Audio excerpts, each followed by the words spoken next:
Students, आइए start करते हैं टैली RP9 की क्लास। टैली RP9 में इस समय हम पढ़ रहे हैं पेरोल मैनेजमेंट। और कल मैंने आपको पेरोल मैनेजमेंट के फाइनल स्टेप बताए थे, साथ में उसको क्रिएशन भी बताया था, साथ में एग्जांपल भी दिया था और क्रिएट करके भी बताया था। शायद आप लोगों ने चलाया होगा स्टूडेंट। और ये स्टेप मैंने कल आपको बताए थे पेरोल मैनेजमेंट के अंतर्गत।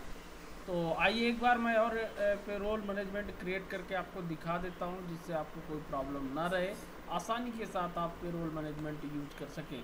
आज मैं एक एक करके आप जो स्टेप बताए थे उसी के अकॉर्डिंग एक नई कंपनी बना करके आपको पेरोल मैनेजमेंट फिर से आपको बता रहा हूँ। तो आप यूज करिएगा स्टूडेंट। तो इसके लिए टैली RP9 पे ही अभी बता रहा हूँ मैं।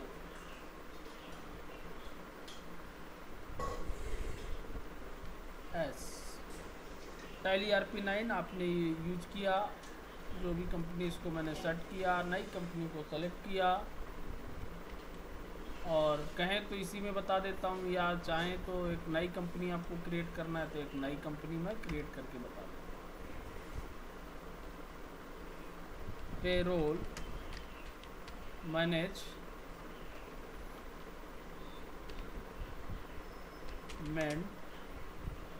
ऑफ SICS, मैंने कंपनी का नाम दिया India MP Madhya Pradesh. Mobile number जो देना है आपको वो दीजिए, वेबसाइट, पूरी कंपनी को क्रिएट किया मैंने। और ये सिंपल हमको पेरोल मैनेजमेंट से मतलब है, पेरोल मैनेजमेंट बनाना है हमको, सैलरी को डिटेक्ट कराना है। इसके बाद देखिए हमको क्या करना है, इसके फीचर्स तो आपको इनेबल करना ही है। फीचर्स वैसे भी आपके पास इनेबल होंगे।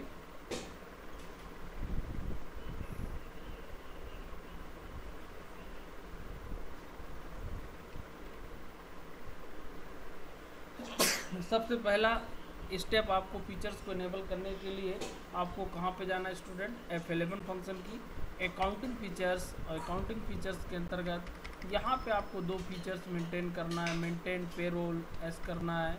और यदि कास्ट कैटेगरी आप बनाना चाहते हैं तो आप इसको एस करिए, यदि नहीं बनाना है तो आप पेरोल एस करके भी पेरोल को क्रिएट कर सकते हैं। ओके, जैसे ही आप इस फीचर को इनेबल करेंगे यहाँ पे आपको मिल जाएगा पेरोल इन्फो। यहाँ पे आपको एक एक करके स्टेप डिफाइन करना है। जैसा कि मैंने कैटेगरी बताई थी कि मैं बना सकता हूँ अपने अकॉर्डिंग, आप इसको बना सकते हैं।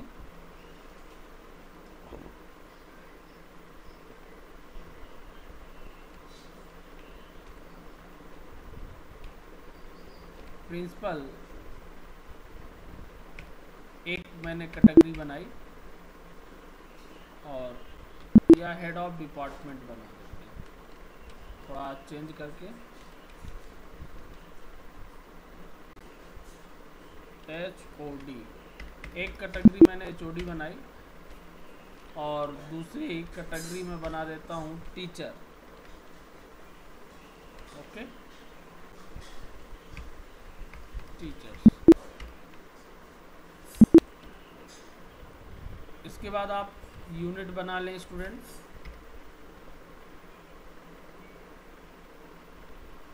डेज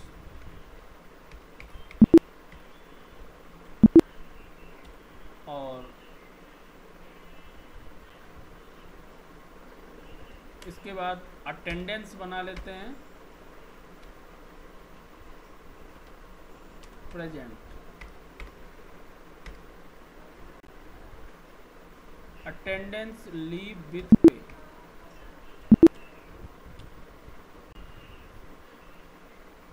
और इसके बाद आप चाहें तो हेड क्रिएट कर सकते हैं या तो एम्प्लॉय। हेड क्रिएट कर लेते हैं, basic salary fix indirect expenses as on attendance present calculation month as per calendar period. इस तरीके से एक हेड हमारा कंप्लीट हुआ। दूसरा मैं बना देता हूँ EF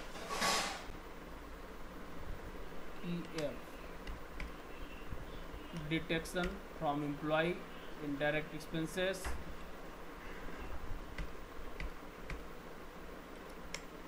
फ्लैट रेट या कम एज ए कंप्यूट वैल्यू, इस तरीके से भी हम निर्धारित कर सकते हैं इसको। कंप्यूट वैल्यू देखिए कैसे, राउंडिंग, ये आप करंट अर्निंग टोटल से लेना है या ऑन करंट डिटेक्शन टोटल से लेना है या करंट स्लैब टोटल, जो भी आप स्पेसिफाई फार्मूला भी यूज कर सकते हैं। करंट अर्निंग टोटल से मैं ले रहा हूँ 4 अप्रैल से, और अमाउंट टू अब तक कितने तक आपको रहेगा, तो मान के चलिए 10,000 तक मैं कर देता हूँ स्टूडेंट। परसेंटेज देना है मुझे 12.5, ओके।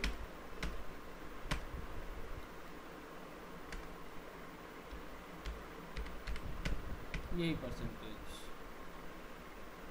अप टू तक भी और ग्रेटर दैन भी है तो भी 12.5% में उसको काटना है। एज मैं यहाँ पे देखिए आज चेंज किया, एज कंप्यूटेड वैल्यू मैंने यूज किया है और इस परसेंटेज को मैंने फिक्स कर दिया, ओके स्टूडेंट। अब मैं एक अलाउंसेस भी आज बना लेता हूँ, या TA ट्रेवलिंग अलाउंसेस, ये आपको मिलेगा तो अर्निंग फॉर एम्प्लॉय ही होगा।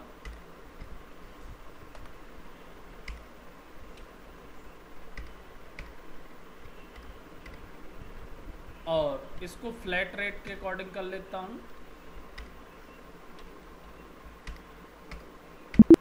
ओके। DA भी बना लेते हैं। इस प्रकार से आज मैंने हेड बढ़ाए,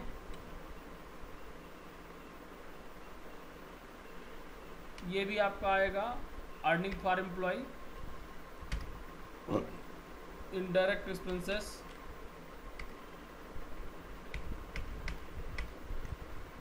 और इसको भी हम कर देते हैं फ्लैट रेट। इस प्रकार से मैंने हेड बना लिए। अब बनाते हैं एम्प्लॉय स्टूडेंट। एम्प्लॉय सबसे पहले कॉस्ट कैटेगरी HOD है, mister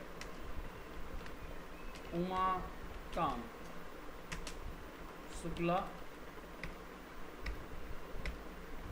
under primary joining detail अभी देना नहीं, एम्प्लॉय नंबर 1, और डेजिग्नेशन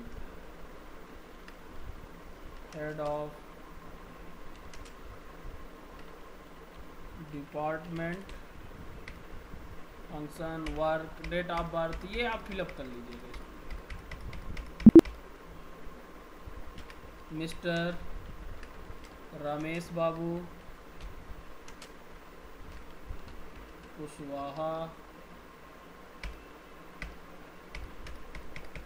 एम्प्लॉय नंबर दे देता हूँ 2, सॉरी इसका हमने वो सेलेक्ट नहीं किया स्टूडेंट, इसको भी HOD बना देता हूँ, एम्प्लॉय नंबर 2। और अब हम बनाते हैं टीचर रामा देवी, ये टीचर है हमारे, एम्प्लॉय नंबर 1 किया, इसको भी मैंने, और फिर मैंने टीचर सेलेक्ट किया उमाकांत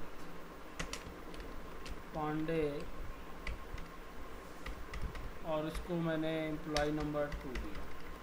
इस तरीके से जितने भी एम्प्लॉय हैं उनकी डिटेल, इनकम टैक्स नंबर, आधार नंबर, सब कुछ आप उनका अकाउंट डिटेल, पूरी डिटेल आप फिलअप करेंगे। जब आपकी एम्प्लॉय कंप्लीट हो जाएंगे, ये कंप्लीट हो जाएगा, टैली पेरोल इन्फॉर्मेशन की पूरी इन्फॉर्मेशन हमारी जब कंप्लीट हो जाएगी, अब हम जाएंगे इनकी सैलरी को कैलकुलेट करने के लिए। सैलरी को कैलकुलेट करने के लिए हमको गेटवे ऑफ टैली पे जाना है स्टूडेंट, और गेटवे ऑफ टैली में आपको मिल रहा है, यहाँ पे मिलेगा पेरोल वाउचर। पेरोल वाउचर में जब आप जाएंगे यहाँ पे स्टूडेंट, सबसे पहले अटेंडेंस फिलअप करना होगा। यहाँ पे आपको अटेंडेंस फिलअप करने के लिए दिया है, कंट्रोल F5 का यूज करेंगे, एक एक करके हम अटेंडेंस फिलअप करेंगे। प्रेजेंट कितने दिन present, 30 days present, 29 days, Rama Devi present 25 days, Umakant present 26 date. इस प्रकार से हम अटेंडेंस फिलअप करेंगे। डेट में चेंज कर देता हूँ, मई कर देता हूँ स्टूडेंट, और इसकी एंट्री को मैंने पोस्ट किया। अब हमको इसकी सैलरी को कैलकुलेट करने के लिए स्टूडेंट यहीं पे वाउचर को चेंज करना होगा, कंट्रोल F4 को प्रेस करना होगा आपको, और यहीं पे Alt A आप प्रेस करिएगा स्टूडेंट। सैलरी प्रोसेस सैलरी 31 मई तक की सैलरी बनेगी। कॉस्ट सेंटर किसकी बनाना है, HOD की पहले हम बना रहे हैं। ऑल HODs ऑल कर देंगे, जितने भी HOD हैं सभी की सैलरी बनेगी। कैश और देखिए अभी हमने ये सैलरी इस तरीके से कर सकते हैं, लेकिन अभी हमने किसी की सैलरी डिफाइन नहीं किया था, तो यहाँ पे कोई भी सैलरी नहीं आ रही है। हमने एम्प्लॉय क्रिएट किया, सब कुछ क्रिएट किया, लेकिन अभी हमने किसी भी HOD की सैलरी को डिफाइन नहीं किया। ये मैंने आपको दिखा दिया। तब तक आपकी सैलरी कैलकुलेट नहीं होगी जब तक आप सैलरी बताएंगे नहीं। हमने TA DA अलाउंस बनाया, लेकिन अभी हमने ये नहीं डिसाइड किया है कि HOD को क्या देना है, TA देना है कि नहीं देना, PF देना है कि नहीं देना, कितना देना है, ये भी हमको डिफाइन करना पड़ेगा। इसको डिफाइन करने के लिए देखिए आपको क्या करना है स्टूडेंट, हम पेरोल इन्फो पे जाएंगे और अब आपको सैलरी डिटेल पे जाना है और डिफाइन कर देना है। ये देखिए मिस्टर जो आपका एम्प्लॉय नंबर 2 है, मिस्टर राम बाबू कुशवाहा 2 नंबर का एम्प्लॉय है, इसकी सैलरी सबसे पहले मान लीजिए हम डिफाइन कर रहे हैं अप्रैल। ये देखिए ये 2 HOD हैं, राम बाबू उमाकांत शुक्ला, ठीक है। तो मान लीजिए इसकी हमको HOD की डिसाइन करना है, तो यहाँ हमने लिया APR अप्रैल। ओके, क्या क्या इसको देना है। बेसिक सैलरी इसकी मान लीजिए 15,000 है, बेसिक सैलरी हमने इसको दिया। देखिए DA इसको मुझे देना है, DA फ्लैट रेट पे देना है 1,000, इसको मैं DA दिया। और EPF ये कटेगा as a calculation compound value, और TA मुझे इसको देना है 500 रुपये। ये देखिए ऑन करेंट अर्निंग टोटल से कट जाएगा, एज ए कंपाउंड वैल्यू इसकी कटेगी 12.5%। ये यहाँ पे डिफाइन हुआ स्टूडेंट, एक व्यक्ति की सैलरी डिफाइन हो गई। अब यहाँ पे आप यहाँ से देख सकते हैं, पे हेड देख सकते हैं, employee group, cost category, ledger, पूरा यहाँ पे देख सकते हैं। अटेंडेंस का टाइप देख सकते हैं, ये देखिए किस टाइप की हमने अटेंडेंस डिफाइन किया है। ओके स्टूडेंट,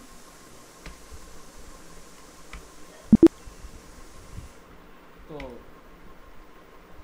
मैं डिफाइन कर देता हूँ, उसको कंप्लीट नहीं किया था मैंने।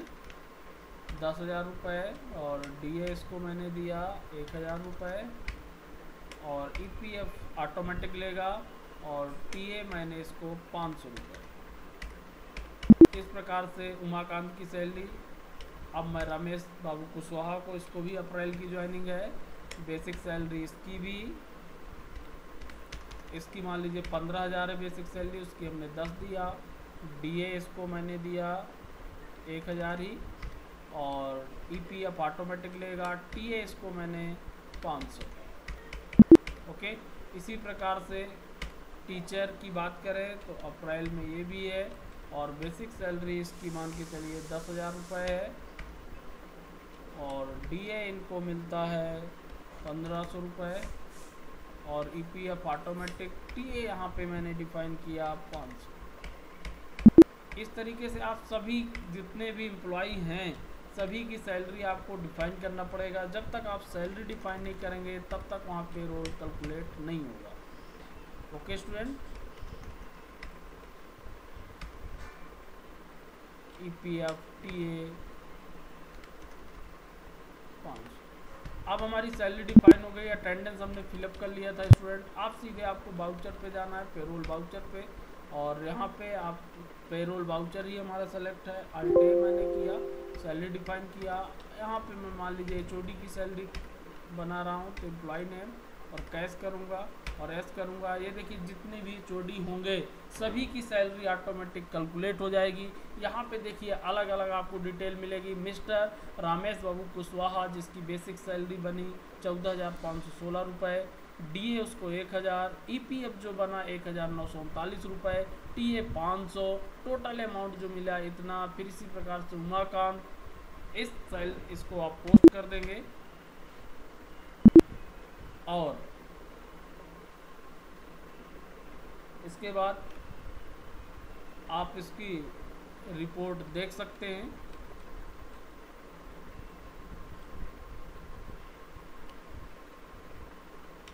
रिपोर्ट देखने के लिए आप पेरोल रिपोर्ट पे जाएंगे। यहाँ पे मैंने बताया था आप स्लिप देख सकते हैं, प्लेस सेल एक एक करके। अभी मैंने टीचर की सैलरी नहीं दिया है, ये देखिए ये किसकी है, मिस्टर रामेश बाबू के एम्प्लॉय नंबर 2 का है। 30 डे प्रेजेंट था, बेसिक सैलरी इतनी थी 15,000 रुपये, जिसमें से 31 दिन की सैलरी बनी, एक दिन की सैलरी इसकी डिटेक्ट हो गई, कट गई क्योंकि अब्सेंट था। 14,516 रुपये, 1,000 DA मिला, 500 TA मिला, यानी कि इसको 16,500 मिलना चाहिए। तो इसको मिले कितने हैं, 16,016 रुपये। ओके, जिसमें से ये अमाउंट इसका कटेगा। ओके, 1939 रुपये EPF इसका डिटेक्ट हुआ। ग्रास सैलरी एक्चुअल में इसका कितना कटना चाहिए, 2,000 रुपये, लेकिन इसका कितना डिटेक्ट हुआ, 1,939, यानी कि 2,000 कटने के बाद इसमें 2,000 डिटेक्ट हो जाना चाहिए। इसकी 14,500 जो सैलरी थी, 14,500, क्योंकि टोटल जो बन रही थी 16,500, 16,500 में 2,000 कट जाना चाहिए किसका, EPF का। तो कितनी सैलरी बनेगी, 14,500, लेकिन 14,500 की जगह इसको कितना मिला, 14,076 रुपये। क्यों, क्योंकि एक दिन इसका अब्सेंट भी है। ओके, शायद रिपोर्ट आपको पूरी तरह से समझ में आ गई होगी सर। ये यहाँ पे ग्रास सैलरी होती है, टोटल उसको कितना मिलना चाहिए और ये कितना मिला उस बेस पे है। यहाँ पे कितना अमाउंट कटना चाहिए और कटने के बाद उसको कितनी सैलरी मिलनी चाहिए ये, और इसकी जगह उसको इतना मिलना है। ऐसे ही आप किसी भी व्यक्ति की सैलरी देख सकते हैं। ये देखिए, ये जो है आपका उमाकांत का है, 29 डेज प्रेजेंट है, 10,000 बेसिक सैलरी के साथ था, 9,354, 1,000 इसका DA और TA है, यानी कि इसको 11,500 टोटल सैलरी बनती है। मिला इसको 10,854 है, और इसकी जो डिटेक्शन होना चाहिए था 1,375, लेकिन इसका कटा 1,294, क्योंकि अपसेंट के आधार पे हमने वहाँ पे सेट कर रखा है। यदि डिटेक्शन हम फिक्स कर दें तो फिक्स भी कर सकते हैं, वहाँ पे ऑप्शन हमसे पूछा भी था, हमने टोटल अर्निंग के आधार पे उसको सेट किया हुआ था। ओके, जितनी अर्निंग होगी उसका 12% ये काटेगा। और यहाँ पे ये अमाउंट इसको मिला 9,560 रुपये, और जबकि मिलना चाहिए था 10,125। ऐसे आप रिपोर्ट भी देख सकते हैं स्टूडेंट। मल्टीपल रिपोर्ट देखना है तो मल्टीपल स्लिप भी आप निकाल सकते हैं। ऑल HOD जितने भी हैं, ऑल आइटम, ये देखिए पूरे HOD की यहाँ डिटेल, और यहाँ पे डिटेल में आप देख सकते हैं किस HOD को कितना मिला है, आप इंटर कर सकते हैं। प्ले स्लिप यहाँ से देख सकते हैं। ओके, इसको प्रिंट करके रख सकते हैं। टोटल सैलरी हमारी कितनी गई ये भी आपको पता चल जाएगा। अभी यदि मैं बैलेंस शीट की बात करूं, हमारे बैलेंस शीट में देखिए करंट एसेट्स है इतना, जो कैश इन हैंड है ये हमको देना है। मई में जो हमने सैलरी दिया है, देखिए एज पर डिटेल, और बाकी हमारे पास कोई भी कंपनी में लेन देन ट्रांजेक्शन नहीं हुआ है अभी तक।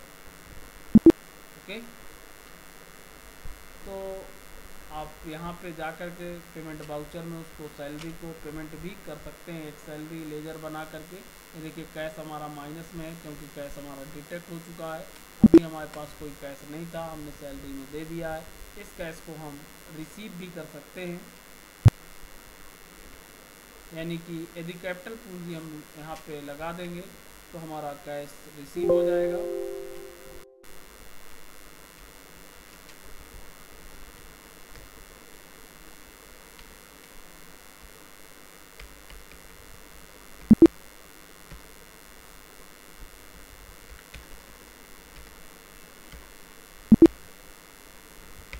ओके स्टूडेंट, इस तरीके से अब देखिए रेट हट गया होगा। आप बैलेंस शीट यहाँ चेक कर सकते हैं। ये देखिए अब यहाँ से हमारा ये जो है करंट एसेट्स में आ गया, कैश इन हैंड ये। ओके, तो इस प्रकार से आप पेरोल की एंट्री कर सकते हैं स्टूडेंट। यदि कोई प्रॉब्लम है तो आप मैसेज करें, मैंने बोला था, मैं आपको पेरोल बता दिया। अब इसके मुझे कुछ हेड्स बताने हैं कि कौन कौन से हेड यूज किए जाते हैं, कैसे यूज किए जाते हैं, तो वो भी मैं आपको बताऊंगा नेक्स्ट क्लास में। आज की क्लास में यहीं पर क्लोज कर रहा हूँ। ओके।